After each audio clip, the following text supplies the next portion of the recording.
Welcome back. It's time now for Media Watch. I'm joined in the studio by James Creedon. James, hello. Good evening, Nadia. And now it's hard to forget the glossy Desert Rose article on Asma al-Assad in US magazine Vogue. That piece was published at the beginning of the uprising in Syria.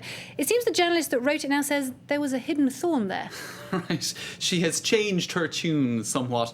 Now, if we go online, obviously Vogue has very quickly got rid of that article on their website, no trace of it whatsoever. A Rose in the Desert was the headline. I think we have a screen grab of the magazine there, and unfortunately the timing was very much off for Vogue magazine because the Arab Spring was kicking off, and Bashar al-Assad was, I suppose, crushing these uprisings with very little mercy, and the international community quickly turned against him. So this kind of article was seen as ridiculous and all of that. So here is the response over a year later from this same journalist, Joan Juliet Buck, writing in the Daily Beast. And so from a desert rose, a rose of the desert, Asma al-Assad has become the first lady from hell. So that's quite a turnabout. Yes, it is, isn't it? Right. And just to kind of go back over that old article, she called her glamorous, young, very chic, the freshest and most magnetic of first ladies. And indeed, the article didn't go into politics. It was meant to cover antiquities, fashion, etc., etc. And indeed, the New York Times came out with the fact that a public relations campaign had been taking place in the US in order where the Syrian regime paid a US public relations firm to liaise between Vogue and Mrs. Assad. So obviously, this looked awful for Vogue at the time.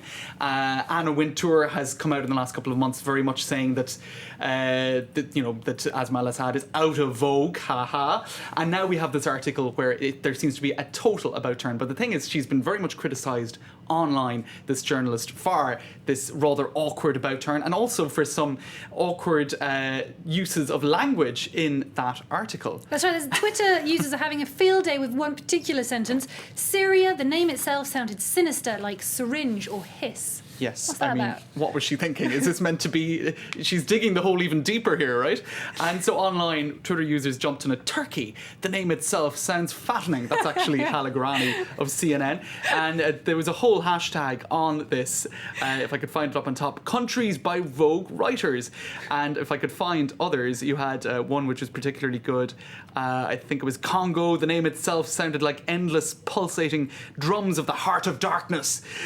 Czech Republic, the name itself sounded like what I should have done before writing that Vogue article. So clearly people jumping on that. And she did mention incidents in this second account of that meeting with Asma al-Assad that were totally ignored in the first account.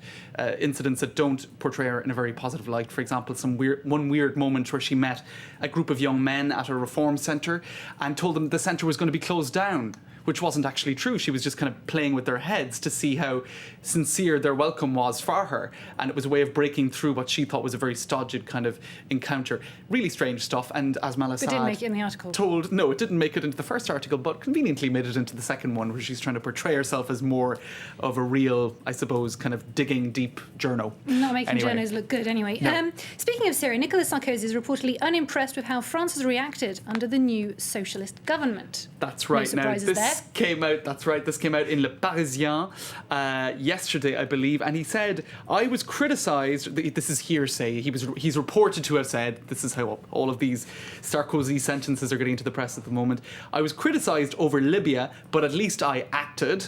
He is alleged to have said, you have to be more firm on the Damascus regime, much more firm. Now, this clearly seems to be a little bit of a dig at François Hollande, who has said, actually, that he has made declarations on Syria. He's not remaining silent. He said that he's been calling on Russia and China to take into account the chaos that civil war could create, and for etc., etc. But in any case, I suppose more interestingly, Laurent Fabius, the foreign minister, has reacted. He clearly didn't appreciate Nicolas Sarkozy's words. He said, the only memory I have of Nicolas Sarkozy acting about Bashar al-Assad was inviting him to the Bastille Day ceremonies.